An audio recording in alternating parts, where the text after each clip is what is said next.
રથયાત્રા પૂર્વે સંતરામપુર પોલીસનું flag March અને ફૂટ પેટ્રોલિંગ, શાંતિ સલામતી અને કોમી એકતાનો સંદેશ।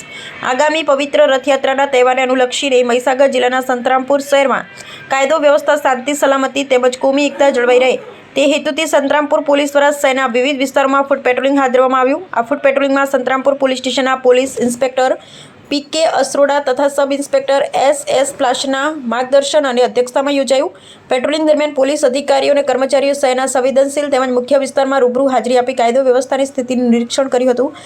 સંતરામપુર પોલીસ દ્વારા નાગરિકોને રથયાત્રાનો પવિત્ર તહેવાર શાંતિપૂર્ણ, સૌહાર્દપૂર્ણ અને ભાઈચારાના વાતાવરણમાં ઉજવવા તેમજ કોઈપણ પ્રકારની અફવા કે અસામાજિક પ્રવૃત્તિ દૂર રહેવા અપીલ કરવામાં આવી। આ ફૂટ પેટ્રોલિંગમાં સંતરામપુર પોલીસ સ્ટેશનના police inspector PK. Asroda, sub inspector SS. Plas સહિત સંતરામપુર પોલીસ સ્ટેશનના તમામ પોલીસ અધિકારીઓ અને કર્મચારીઓ ઉપસ્થિત રહ્યા હતા। સંતરામપુર પોલીસ દ્વારા કરવામાં આવેલા પેટ્રોલિંગનો મુખ્ય હેતુ નાગરિકોમાં સુરક્ષાની ભાવના મજબૂત બનાવવાનો તેમજ રથયાત્રા દરમિયાન શાંતિ અને કાયદો વ્યવસ્થા જળવાઈ રહે તેની ખાતરી કરવાનો હતો।